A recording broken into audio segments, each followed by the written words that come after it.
Pa nga ako sa mga oras na to. At ayan, bigla na nga akong bumangon. At namunat pa ang kuya mo, 'di ba? Paano-ano pa sa mata.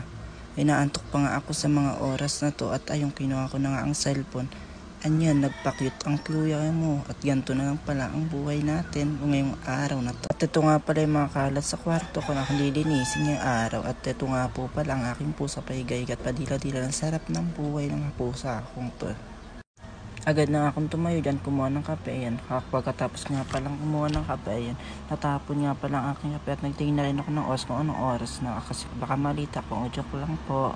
Wala tayong pupuntahan yun, kundi maglinis ng aking kwarto. General cleaning ang ating gagawin. Nagkape na nga ako at nag-isip-isip kung ano ang aking unahin sa mga araw na to at mga oras na to. First ay nagpakit pa ang kuya mo, o diba? Pag-akit ko nga po pala, may dala na akong plywood at pako at martilyo. Binuksan ko na nga rin po pala yung mga ilaw sa aking kwarto. At nilinis ko na rin po pala yung ibabaw. At ayan, pinesto ko na ang aking plywood. At yan, kumuha ko ng pako at martilyo. Yan, pinayos ko na nga pala dyan sa taas. At papakuin na nga po natin para po matibay. Kumuha nga ulit ako ng pako at papakuin natin yung gitna. At dyan natin ilalagay ating salamin para hindi mabasag or malaglag.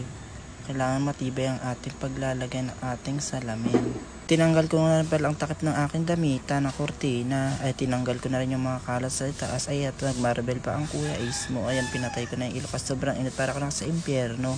Pag tinanggal ko yung mga gamit ko sa itaas, ayan, nakamot ulo at nagwalis na nga po pala ako din eh. At ayan yung mga kalat dyan. Ayan, walis dito, walis doon. O diba, walis sa ibabaw para malinis. Tinanggal ko na nga rin po pala yung mga damit at shirt ko dyan at babaguhin po natin. Binuha ko na nga rin po pala yung salamin ko para mailagay ko po dito sa ating ginawang patungan. Naklas ko nga rin po pala itong ilaw sa dingding at ilalagay ko dito. At ito na nga po pala siya nang ilalagay ko. Ay pupunasan po natin ng wipes para yung mga alikabok is matanggal. At kasi matagal ko na siyang hindi nalilinis. Ayan, diba, pumuti na ulit siya at lumiwanag na. Diba? At ayan nga po pala, punasan ako ng punas dyan. Ito yung dumi. At ay pupunasan naman natin ngayon siya ng papel para kumintab. Ayan, diba, unti-unti na siyang lumiliwanag. Kaya punas na ako ng punas dito at para malinis na talaga siya. At ito na nga siya nung nalinis na. At dali-dali ko na nga dito binalik yung aking mga gamit at marble.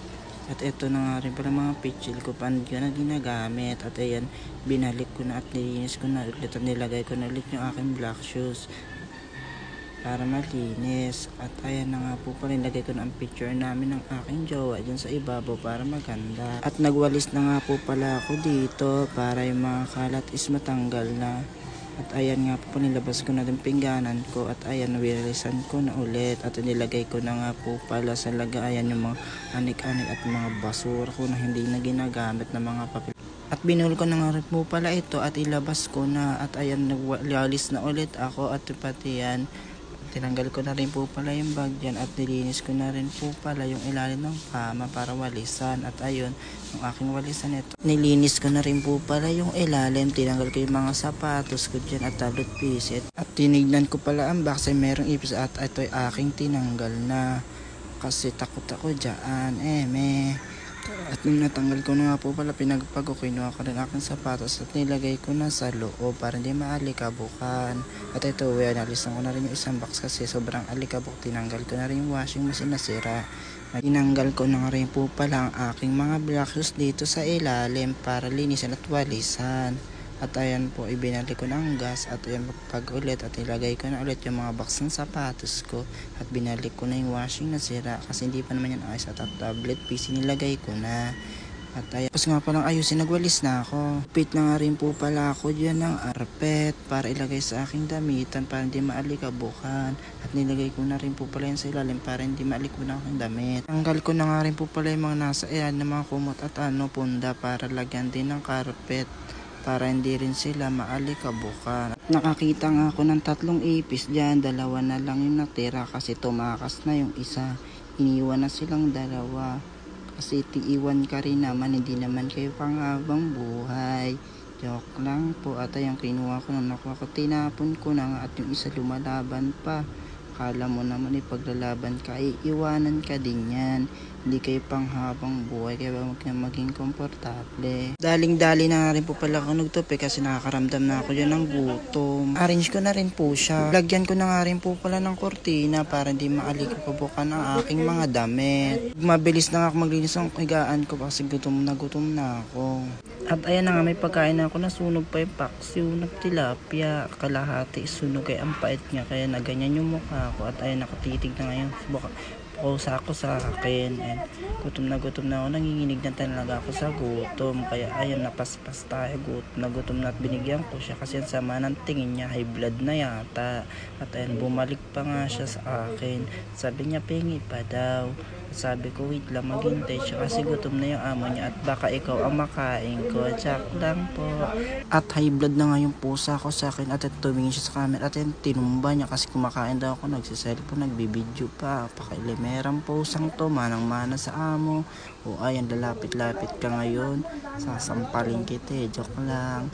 At ayan, titig na titig siya sa akin. At ayan, kain ako ng kain, hindi ko siya binibigyan at binigyan ko na nga po pala kasi naawa na din ako sa kanya. Sabi nga yung uhaw ko dito dahil sa sobrang pagod ko, na parami ako ng tubig at umulit pa nga kasi baka ma-dehydrate ako.